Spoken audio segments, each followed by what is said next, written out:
Good morning, welcome to Ainsley News. It's Monday, it's the start of the week. Some pretty big stuff late Friday with bullion, and we're going to talk about that today.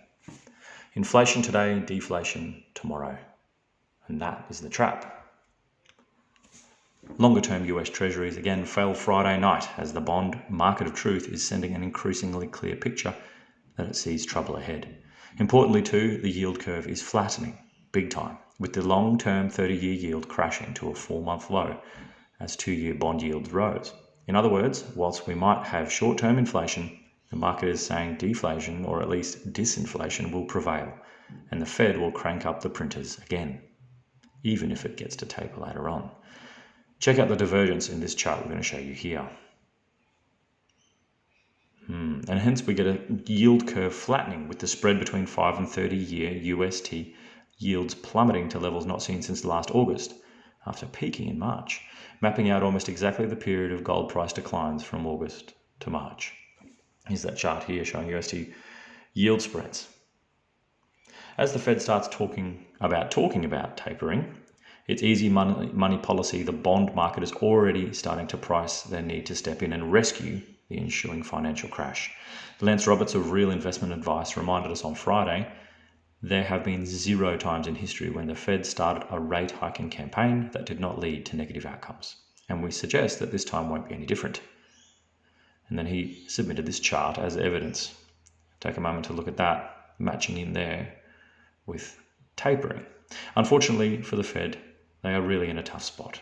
As discussed previously, the Fed should be using the $120 billion in monthly QE to start hiking rates to prepare for the next recession slowly. But instead, they'll kick the policy can further down the road. The longer they wait, the harder it will be to pull off normalization without risking significant market volatility and reversing the economic recovery. But the Fed must achieve inflation. The world has its highest ever debt burden, and the only way out of that, other than default, is to deflate it away. Deflation is devastating and simply is not an option.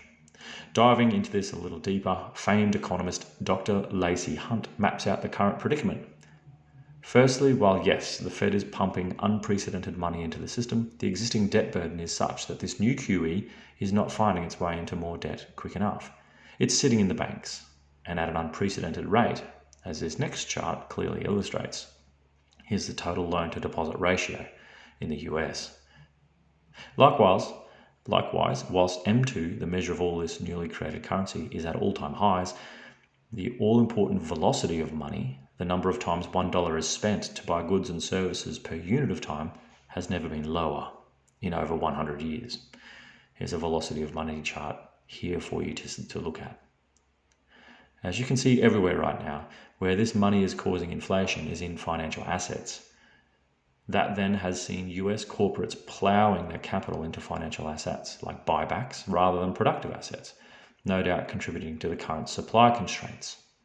So how does this end? Lacey warns as follows. Deflation will win out unless the rules are changed.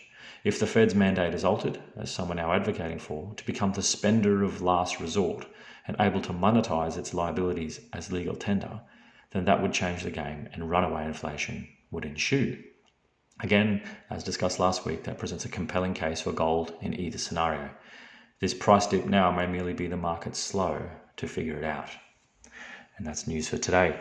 Remember, if you are after some physical gold and silver and or platinum, jump over to ainsleyBullion.com.au after some cryptocurrency, Bitcoin, Ether, and our full range offered there. Check out ainsleywealth.com.au. And if you're after a more portable form of gold and silver, check out goldandsilverstandard.com. It's our own crypto, built and backed by real gold and silver and stored at Reserve Vault. Thanks for your time today, everyone. We'll catch you tomorrow for more news.